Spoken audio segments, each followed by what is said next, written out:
Ассаламу алейкум баршаңызға. Бүгін осындай пиязынан жасайтын боламыз. Өте дәмді болып шықты. Сіздерге де жасап көруге кеңес беремін. Пиязынан ол біздің балалық шағымыздың куәсі десем де болады. Анамыз бізге табанның ортасына пиязны қосып отырып, табада пиязынан жасап беретін. Өте дәмді болатын сол кезде. Қазіргі кезде заман дамыған, духовкаде өзіміз үйде жасауымызға әбден болады. Ал ендеше бисмиллах деп бастаймыз. Ең әуелі суымызды дайындап аламыз. Жылы суымыздың үстіне бір қасық ашытқы және де кішкентай ас қасықпен тұзымызды салып, жақсылап араластырып аламыз. Мінекей осымен суы дайын болды. Енді ұнымызды дайындап, електен өткізіп, ұнымызды дайындап аламыз. Одан кейін суымызды аз-аздан қоса отырып, қамыр илейтін боламыз. Алдымен сұйық майымызды құйып аламыз.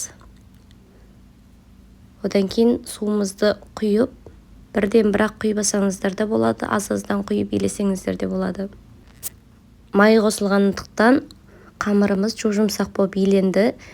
Қамырымызды илеп болғаннан кейін 15 минут тұрса жеткілікті, ашытпай-ақ қамырымызды жая беруімізге болады. Қамырымызды илеп болғаннан кейін пиязларымызды турап аламыз. Ас көк қоссаңыздар да болады. Мен пиязының өзін ғана қостым. Көк пияз қоссаңыздар да болады. Жақсылап араластырып, тұзын бұрышын салып, ортасына салатын боламыз. Мен тұз салған жоқпын, пиязының өзін ғана салдым ортасына. Осылай қамырымызды екі бөлікке бөліп, осылай қамырымызды ұн себе отырып, қамырымызды толықтай етіп, жұп-жұқа қағып жайып аламыз. Иленген ұнымыз қолымызға біраз жабысқақ болғандықтан ұнды көп салып, қамырымызды жаятын боламыз. Мінекей қамырымызды жайып болғаннан кейін үстіне сармайымызды жағып, толықтай етіп сармайымызды жағып шығамыз барлық жеріне. Мінекей осылай барлық жеріне жағып шығамыз сармайымызды. Сармайымызды ертіп ап, одан кейін сармайымызды біраз суытып, мінекей барлық жеріне осылай жағып шығамыз.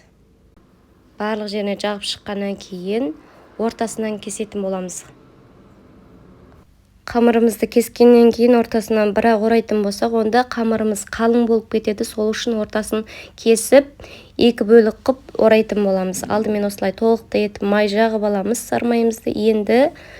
Енді ортасына салатын салмамызды салып аламыз. Осылай пиязымыз себелеп отырып, барлық жеріне салып шығамыз. Мінекей осылай ортасынан бөлдім. Енді осылай рулет сияқты орап шығамыз. Осылай қуалай отырып, қамырымызды орап шығатын боламыз. Содан кейін табамызды майлап, сұйық май жағып, немесе пергамент қағазында сүзсеңіздер де болады. Мінекей осылай табамызға орналастырып аламыз. Одан кейін үстін басып, дәл видеодағыдай үстін басып, қамырымызды тегістеп аламыз. Мінекей осымен қамырымыз дайын болды. Енді бетіне жұмыртқа жақсаңыздар да болады. Немесе жұмыртқа жоқ болса, онда сүт жақсаңыздар да болады. Пешімізді алдын ала қыздырып, 200 градуста қызарғанша пісіріп алатын боламыз. Мінекей мынау піскен түрі өте дәмді болды. Менде 2 зуала қамыр шықты. Сіздер де жасап көріңіздер. Өте дәмді, қатпарлы болып шықты. Сіздерге де жасап көруге кеңес беремін. Каналға тіркеліп алыңыздар. Каналда түрлі рецепттер бар. Алдағы уақытта күшті рецепттермен бөлісетін боламын бұйырса. Қолдай отырыңыздар каналымның дамуына, өз үлестеріңізді қоса отырыңыздар. Алдын ала көп рахмет, назарларыңызға рахмет. Келесі кездескенше сау саламатта болыңыздар.